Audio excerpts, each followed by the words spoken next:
সুপ্রভাত জানাই বন্ধুরা, আশা করি সবাই ভালো আছো, সুস্থ আছো। আমারও মোটামুটি চলে যাচ্ছে। আমি এখন দাঁড়িয়ে আছি হাতিবাগানে এবং আমাদের আজকের গন্তব্য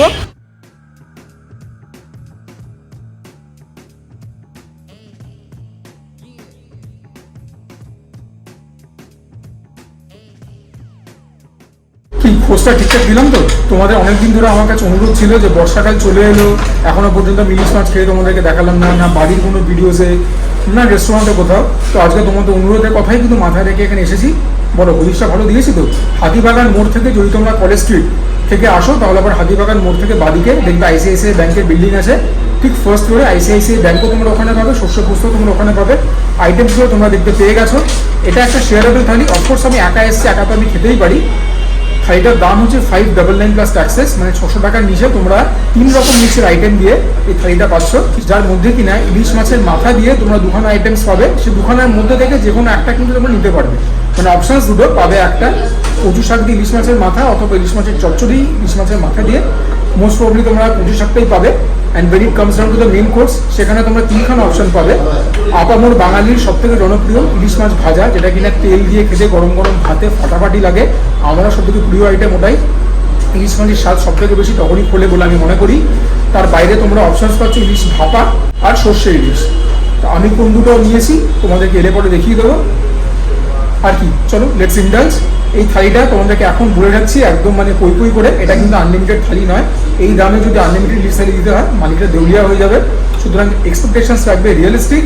শুধুমাত্র ভাতটাকে তোমরা রিপিট করতে পারবে, বাকি ইলিশের বা যে কোনো বাকি আইটেমস, ডাল আলু ভাজা সব কিছু কিন্তু ওয়ান টাইম। আমাদের থালি আমাদের কাছে চলে এসছে। পরিবেশন যথেষ্ট ভালো। কাঁসার থালা, ওপরে কলা পাতা দেওয়া, পাঁপড় ভাজা, এই হচ্ছে আলু ভাজা, অল্প স্যালাড মানে গাজর আর শশা দিয়েছে, আর এই হচ্ছে সমস্ত রকম আইটেমস। তোমাদেরকে প্রথমে আমি ডালটাই খেয়ে বলি কীরকম। বলেছে বাসমতি রাইস, দিয়েছেও বাসমতি রাইস। এই হচ্ছে ডাল, কড়াইশুঁটি দেওয়া, ভিসকসিটি ঠিকঠাক আছে। আমার পছন্দের শুকনো লঙ্কা। জেনারেলি আমি সোনামুগ ডাল বেগুন ভাজা বা বেগুনি দিয়ে বেশি পছন্দ করি, বাট ঠিক আছে, চলো কোই বাত নেই। দেখি কীরকম বানিয়েছে ডালটা। অল্প পাঁপড় নিয়ে নিই, পাঁপড়টা অল্প নিয়ে গেছে। আর ঝুরঝুরে করে আলু ভাজা দুটো দিয়ে জম্পেশ বাইট ডাল ভাতের। ডালের মধ্যে গরম মশলা দিয়েছে, বেশ করে ছোটো এলাচ। তো ডাল ভাতের পর্বটা ভালোই ছিল। কচু শাকটা দেখো, লুকস টেম্পটিং। কচু শাক কিন্তু আমি বেশি খুব একটা পছন্দ করি না বাড়িতেও খেতে, বাট হিয়ার ইট গোস। মাছের মাথা তো সেরকম মুখি মারছে না, বাট ইয়া বলতে পারো ইলিশ মাছের কী বলবো বডি পার্ট দিয়ে this is the first item that you are having. এখানেও সুন্দর মতো একটা লঙ্কা দিয়েছে। Let's take the entire thing, right? তোমাদের দেখে কীরকম লাগছে বলো। দেখি প্রথম গ্রাসটা নিয়ে। আমি তোমাদেরকে প্রথমেই বলে রাখছি যে কচু শাকের কিন্তু I am not the biggest fan. সেটা নিরামিষ হোক, ছোলা দিয়ে, নারকেল কুচি দিয়ে, ইলিশ মাছের মাথা দিয়ে হোক, কোনোদিনই খুব একটা ভালো লাগেনি। খুব সারপ্রাইজিং একটা ট্রিভিয়া তোমাদের সঙ্গে শেয়ার করছি। কচু শাক যখন বাড়িতে আমি খাই, খুবই কম খাই, তবে আমি তোমাদেরকে যে কথাটা বারবার বলি, যে খাবার পছন্দ সেটা তো বারে বারে খাবে, এটা কম পছন্দ সেটাও অল্প বিস্তর হলে খাবে, নইলে পরে তোমাদের জন্য বাড়ির লোকের আপত্তি হবে, অসুবিধা হবে। যাই হোক, তো কচুর শাকটা আমি যখন খাই অল্প আচারের তেল দিয়ে খাই, নিরামিষটা অফকোর্স আমার সেটা বেটার লাগে, which is very beard, I know. চলো এটা খাই এখন, দেখি কীরকম হয়েছে। ভালোই হয়েছে। নুন চাল আছে, ইলিশ মাছের ফ্লেভার আছে, সেভরি খেতে, অল্প টক টক খেতে, নট ভেরি স্পাইসি, খুব একটা ঝাল না, ভালো বানিয়েছে। যারা কচু শাক খেতে ভালোবাসো তাদের খুব ভালো লাগবে।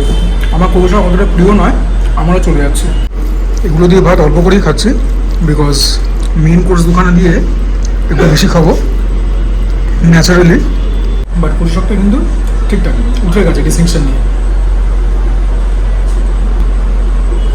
সর্ষে ইলিশটাকে লাস্টের জন্য রাখছি, প্রথমে ভাপা ইলিশটাই খাচ্ছি।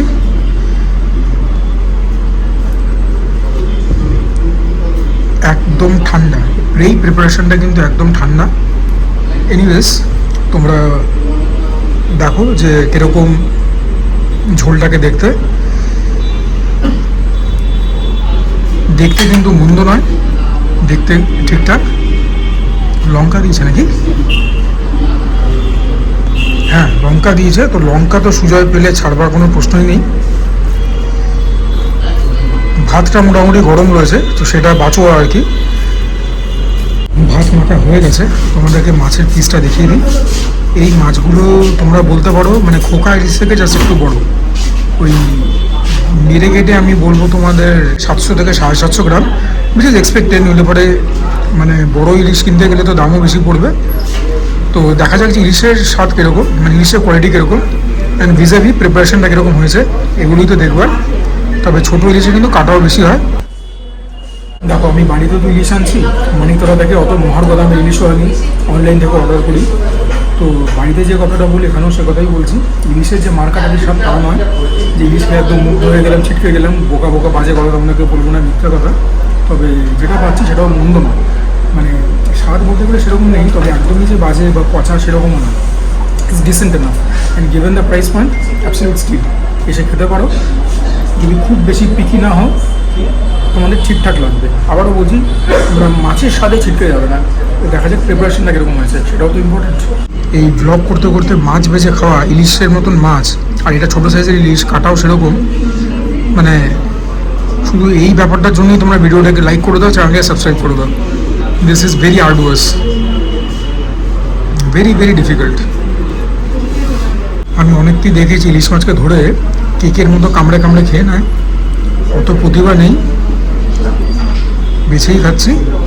দেখা যাক যে প্রিপারেশনটা কীরকম হয়েছে। ভাপা ইলিশটা যে তৈরি করেছে, প্রিপারেশনটা খুব সুন্দর করেছে। প্রথম বাইরে থেকে সর্ষে তেলের একটা কোনো ইনফ্লুয়েন্স পাবে, সর্ষে গেছে সেটা ভালো, নারকেল কোড়া গেছে, সেখান থেকে অল্প মিষ্টতা এসেছে, নুন ঠিকঠাক হয়েছে। তো ভাপা ইলিশটা খেতে খুব ভালো হয়েছে। মাছটা আবারও বলছি, কলকাতাতে এর থেকে বেটার মাছ তোমরা আর হয়তো পাবে না, আশা আমি ছেড়ে দিয়েছি। But as far as the preparation goes, মানে মুখের হাসিকে চওড়া করতে বাধ্য, কেন লিখে দিতে পারি। ভাপা ইলিশ অ্যাজ আ প্রিপারেশন ভীষণ ভালো হয়েছে। সর্ষের অতিরিক্ত ঝাঁজ নেই, বেশি সর্ষেকে এদিক ওদিকভাবে ইউজ করলে পরে তিক্ততা চলে আসে, সেটা নেই। বেশি নারকেল দিয়ে একদম ক্যাটক্যাটে মিষ্টি করেছে তা না। So in short, what I am testing is really good. এর কথা মাথায় রেখে আইটেমসগুলো লিমিটেড রয়েছে, মানে 1000টা পদ তো নেই, তবে রান্নাগুলো যেরকম করেছে দিব্য করেছে। এই মাছটাকে সাজিয়ে নিই, আরেকটুখানি ভাত নেবো, সেটা তো রিপিট করাই যায়। তার সঙ্গে খাবো সর্ষে ইলিশ। আমি আরেকবার ভাত নিলাম, ভাত দিতে কোনো রকম কার্পণ্যতা করছে না, আর বাসমতি রাইসের কোয়ালিটি কিন্তু বেশ ভালো, বেশ সুন্দর একটা অ্যারোমা আছে। And here goes our second item. মাছের সাইজ নিয়ে নতুন করে আর কিছু বলবো না, এই হচ্ছে সর্ষে ইলিশ। তো মানে এটাই কারণ ছিল আমার যে ইলিশ মাছ ভাজা সবথেকে বেশি পছন্দ হওয়া সত্ত্বেও না নেওয়ার, যাতে করে কিনা মাছের অ্যাকচুয়াল স্বাদটা তোমাদেরকে খেয়ে বলতে পারি কীরকম। কারণ ইলিশ মাছ মাছের স্বাদকে বাড়িয়ে দেয়। This is how the gravy looks. সর্ষে ইলিশ বাঙালির অত্যন্ত প্রিয় পছন্দসই একটা আইটেম। দেখো, দেখতে বেশ ভালোই কিন্তু রিচ। মাছটাও খাবো। প্রথমে তোমাদেরকে বলি যে সর্ষে ইলিশ প্রিপারেশনটা কীরকম হয়েছে। ভাপা ওয়াজ অ্যাবসলিউটলি অ্যামেজিং। সর্ষে ইলিশও ভালো হয়েছে, স্বাদ ভাপার থেকে অনেকখানি আলাদা ফর অবভিয়াস রিজনস। তবে এর মধ্যেও আমার মনে হচ্ছে নারকেল দিয়েছে। সর্ষের প্রভাব ভাপাতে বিশেষ করে টের পেয়েছিলাম, এখানে অতটা টের পাচ্ছি না, পাচ্ছি তবে সেটেল। সর্ষের থেকে ঝাঁজ আছে অল্প, গলার পিছনে গিয়ে হিট করছে, নুন ঠিকঠাক, এটাও ভালো। তবে ভাপা ইলিশটা খেতে আরও বেটার ছিল। এটা হতে পারে আমার ব্যক্তিগত প্রেফারেন্স, তোমাদের কোনোরকম মনে হতে পারে। তবে অনেকে সর্ষে ইলিশের মধ্যে পোস্ত দেয়, এখানে পোস্ত দেয় না, তো সর্ষে পোস্ত নামটা ঠিক খাটলো না। তোমাদেরকে মাছটা এবার দেখাই।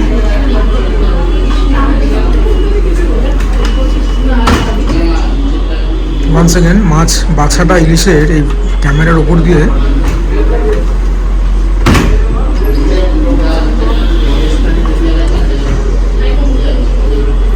দেখি, মাছ দিয়ে একটা গ্রাস নিই।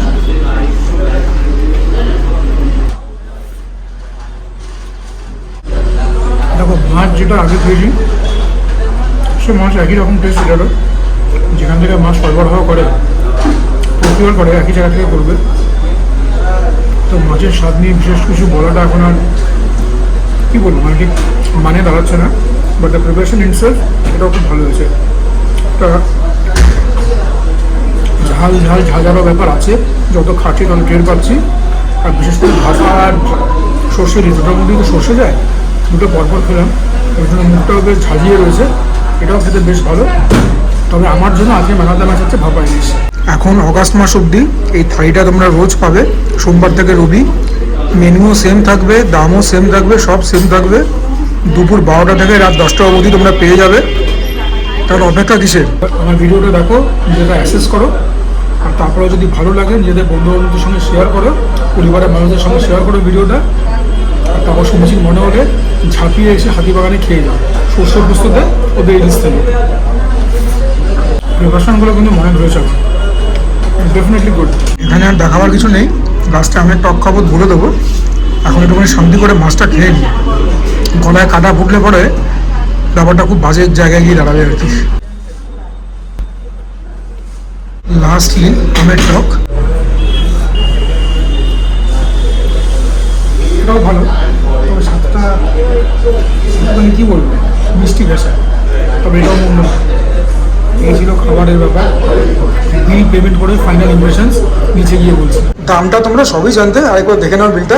তা ইলিশ তো বাঙালি ইলিশ মাছ যতই পছন্দ হোক না কেন, এখন কালে কালে দামটা যে জায়গায় গিয়ে দাঁড়িয়েছে, অনেকের জন্যই কিন্তু ব্যাপারটা অ্যাফোর্ড করা দুঃসাধ্য হয়ে গেছে। সেই জায়গা থেকে দেখতে গেলে this is definitely going to help them out. শেষ কথা আমরা একটা পানও পেলাম, মিষ্টি পান, বললো যে খেতে ভালো, খেয়ে দেখবেন। অবশ্যই খেয়ে দেখবো। তবে একটা কথা আমি বলে রাখছি, আমার ওভারঅল অ্যাসেসমেন্ট এখানে খাওয়ার পরে মানে রেটিংটা যেটা দেবো সেটা হচ্ছে 8, ঠিক আছে? 8.5 দিতাম আমি, তবে ঢোকার পরে একটুখানি এক্সপিরিয়েন্সটা একটুখানি খারাপই হলো। দেখো আমি যে এখানে এসছি ফোন করে জেনে এসছি, তবে আমি কিন্তু এটা বলিনি তোমাদেরকে, অনেস্টলি বলছি, কাজটা অনেস্টলি করি যে আমি ইউটিউবের জন্য ব্লগস বানাবো বলিনি। আমি এমনি বলেছিলাম যে ভিডিওস করবো। এখানে আসার পর বলছে, দেখছি আমাকে যে আমি কথাবার্তা রেকর্ড করছি, তো আমাকে বলছে দাদা ব্লগস বানানো যাবে না, এরা স্যার ব্লগস বানানো যাবে না। আমি বললাম কেন? বলছে না আমাদের পারমিশন নিতে হবে ওনাদের কাছ থেকে। আমি বললাম দিন, ফোনে দিন, আমি কথা বলে নিচ্ছি। বলছে না ফোনে না, আপনাকে ইনস্টাগ্রামে থ্রু দিয়ে করতে হবে। তাহলে আমি ভাই ইনস্টাগ্রামে অতটা অ্যাক্টিভ নই, ইনস্টাগ্রাম থেকে করতে পারবো না। তাহলে হবে না, আমি 3 চ্যানেল চলে যাচ্ছি। তো ততক্ষণ সব ঠিকঠাক ছিল। এবার একজন পারচেস ম্যানেজার ছিলেন, একটু সিনিয়র, উনি এলেন, সব জানতে চাইলেন। তারপরে উনি ফোনে কথাবার্তা বললেন মালিকের সঙ্গে, এসে বললেন যে না স্যার ঠিক আছে আপনি করুন, আমি কথাবার্তা বলেছি। আর আমাদের নর্মাল ভিডিওস বলে অ্যালাউড আছে, কিন্তু ব্লগ করা পাবো না। আমি বললাম দাদা দুটোর মধ্যে ফারাক কোথায়? আমি যদি ব্লগসগুলো তুলে, আমি যদি ভিডিওসগুলো করে নিই ছোটো ছোটো, বাড়িতে গিয়ে আমি ব্যাপারটাকে কন্টিনিউয়েশন এডিট করে ব্লগ করে দিলাম, আপনি কী করবেন? বলছে না আপনি প্রতিষ্ঠানে এরকম করে ছবি যদি তোলেন পারমিশন ছাড়া, ভিডিওস যদি নেন, তাহলে পরে চাইলে মালিকরা কেস করতে পারে। তাহলে ধরুন আমি প্রতিষ্ঠানে কিছু দেখালাম না, যে খাবারটা দেখালাম সেটা করলাম, সেটাকে নিয়ে ব্লগস বানালাম, সেটাকে আপনি আপনার মালিক কেস দিতে পারবেন? যাই হোক, তো শুরুর দিকে একটুখানি বেচার হলেও পরে মানে ব্যবহার মোটামুটি ঠিকঠাকই ছিল। খাবার দাবার কীরকম সে জানতে চেয়েছে, মিউজিকের ভলিউম কমাতে বলেছিলাম, কমিয়েছে। সার্ভিস টাইম হচ্ছে খুব একটা বেশি তা নয়, অর্ডার দেওয়ার মিনিট 15-20 মধ্যেই খাবার পেয়েছি। তবে হ্যাঁ, মাছের আইটেমসগুলো ঠান্ডা ছিল, ভাতটা গরম ছিল, এটাই বাছরা। আর মানে একটুখানি মানে হজপজ কাইন্ড অফ অ্যান এক্সপিরিয়েন্স হলো। বেরোবার সময় আমি বলেছি বারবার করে যে আমি কার্ডে পেমেন্ট করবো। সেই কার্ডে পেমেন্ট করতে গেলে আমাকে 12-13 মিনিট দাঁড়াতে হলো, মেশিনের মধ্যে চার্জ ছিল না, ঠেলা। এনিওয়েজ ওভারঅল খাবার দাবার যে বাজে ছিল তাতে না, ঠিকঠাকই ছিল খাবার দাবার। প্রিপারেশনগুলো তো যথেষ্ট ভালো ছিল। ইলিশ মাছের স্বাদ এর থেকে বেটার আবারও বলছি, কলকাতায় বসে তোমরা পাবে না। তো যদি ভালো লাগে এফোর্টটা, যদি মনে হয় কাজটা ঠিকঠাক করেছি, তাহলে পরে প্লিজ ভিডিওটাকে লাইক করো, চ্যানেলটাকে সাবস্ক্রাইব করো, শেয়ার করো, কমেন্ট করো। And for now this is me Shubho signing off. সবাই ভালো থাকো, সুস্থ থাকো, জমিয়ে খাওয়া দাওয়া করো, তার সঙ্গে ওয়ার্কআউটটা করতেই হবে boss, because that is imperative. Sujoy Chronicles Fragrances দুটো চ্যানেলই তোমাদের জন্য, সুতরাং চ্যানেলগুলোর পাশে থাকবে। এবং যেহেতু ভবিষ্যতের কথা মাথায় রেখে কী করতে হবে,